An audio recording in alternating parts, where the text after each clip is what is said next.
Hello friends, in this video we are going to discuss what is resistance and resistivity. There are some factors जिसके ऊपर resistance depend करता है. तो इसके पहले वाली वीडियो हमने ओम्स लॉ को डिस्कस किया था. ओम्स लॉ हमें ये बताता है कि किस तरह से करंट और पोटेंशियल डिफरेंस एक दूसरे के ऊपर डिपेंड है. In this particular discussion of Ohm's law हमें V is equals to IR. Because इस प्रोपोर्शनलिटी साइन को रिमूव करने के बाद हमें जो कांस्टेंट मिलता है दैट कांस्टेंट को ही हम कहते हैं R. That is resistance. तो हमने कह तो दिया कि जितना पोटेंशियल डिफरेंस आप प्रोवाइड करोगे सर्किट के अंदर उतना करंट फ्लो होगा. लेकिन कंडक्टर जो है जहां से करंट फ्लो हो रहा है, तो करंट का फ्लो मतलब फ्लो ऑफ चार्जेस, राइट. तो चार्जेस जो है हम इलेक्ट्रॉन्स को कंसिडर करते हैं, लेकिन उसके अलावा जो एटम्स होते हैं, राइट, जो पॉजिटिव चार्जेस होते हैं हमारे कंडक्टर के अंदर, वो एक अपोजिशन प्रोवाइड करते हैं जिसे को हम कहते हैं रेजिस्टेंस. तो इलेक्ट्रॉन्स इस तरह से एटम टू एटम जंप करते हुए ट्रैवल करते हैं.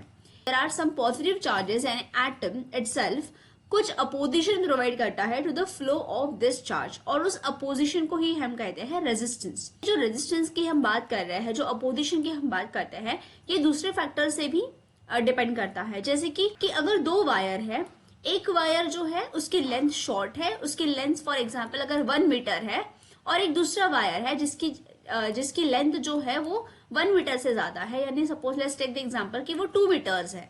तो अगर ये दोनों वायर सेम मटेरियल से बने हैं, फिर भी जो पहला वायर था उसमें रेजिस्टेंस कम रहेगा और जो सेकंड वायर है उसमें रेजिस्टेंस ज्यादा रहेगा. इसका रीजन ये है क्योंकि रेजिस्टेंस यानी जो अपोजिशन है वो लेंथ के साथ डायरेक्ट प्रोपोर्शनलिटी में है. तो अगर लेंथ बढ़ेगी, जैसे जैसे लेंथ बढ़ेगी किसी वायर की, वैसे वैसे उसके अंदर का जो रेजिस्टेंस है यानी opposition to the flow of charge है वो भी बढ़ेगा. सिमिलरली रेजिस्टेंस को हम इनवर्सली प्रोपोर्शनल कहते हैं to the area of cross section. Area of cross section का मतलब है कि अगर कोई वायर जो है वो अगर ज्यादा थिक है, ज्यादा मोटी अगर है, तो उसमें रेजिस्टेंस जो है वो कम रहेगा. इनवर्सली रिलेटेड है लेंथ एरिया के साथ.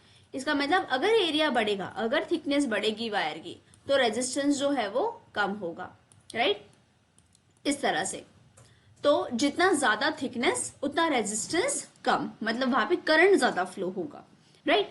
तो इस तरह से जो रेजिस्टेंस है वो दो फैक्टर्स के ऊपर डिपेंड करता है. ज्यादा लेंथ रहेगी वायर की उतना रेजिस्टेंस ज्यादा रहेगा, और जितनी थिकनेस ज्यादा रहेगी उतना रेजिस्टेंस कम रहेगा.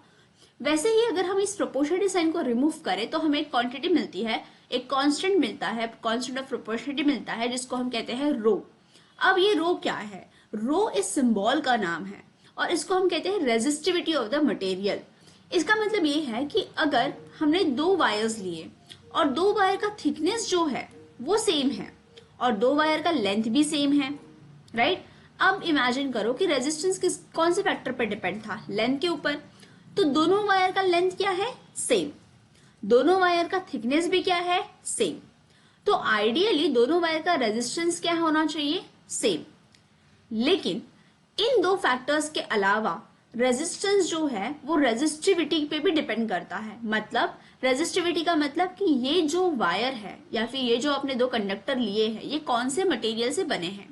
फॉर एग्जाम्पल अगर एक जो मटेरियल है वायर का वो है कॉपर और जो दूसरा मटेरियल है वो है सिल्वर. तो अगर एक सिल्वर मटेरियल है और एक कॉपर मटेरियल है, तो भले ही दोनों वायर का लेंथ सेम है, भले ही दोनों वायर का थिकनेस सेम है, लेकिन फिर भी इन दोनों का रेजिस्टेंस सेम नहीं रहेगा क्योंकि ये दोनों वायर्स जो है वो डिफरेंट मटेरियल से बने हैं. इसलिए अगर दोनों की कंडक्टिविटी हम चेक करें तो दोनों की कंडक्टिविटी डिफर करेगी.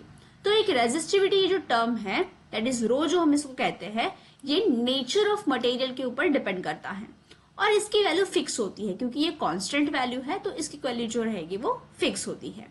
तो आपको यहाँ पे टेबल दिया है और यहाँ पे रेजिस्टिविटी दी है. जैसे सिल्वर की रेजिस्टिविटी 1.60 into 10⁻⁻8 होती है, कॉपर की रेजिस्टिविटी यहाँ पे दिए है. तो इस तरह से हर जो मटेरियल है उसकी रेजिस्टिविटी गिवन है.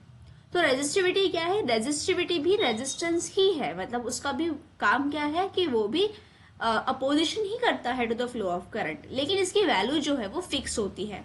और ये किसके ऊपर डिपेंड करता है? ये डिपेंड करता है नेचर ऑफ मटेरियल के ऊपर। अगर हम यूनिट की बात करें तो अगर हमें रेजिस्टिविटी का यूनिट निकालना है तो हमें रेजिस्टिविटी का फॉर्मूला बनाना पड़ेगा, जो कि इस तरह से बनेगा। रेजिस्टेंस का यूनिट होता है ओहम और एरिया जो है वो मीटर स्क्वायर में रहेगा, तो यहाँ आएगा मीटर स्क्वायर।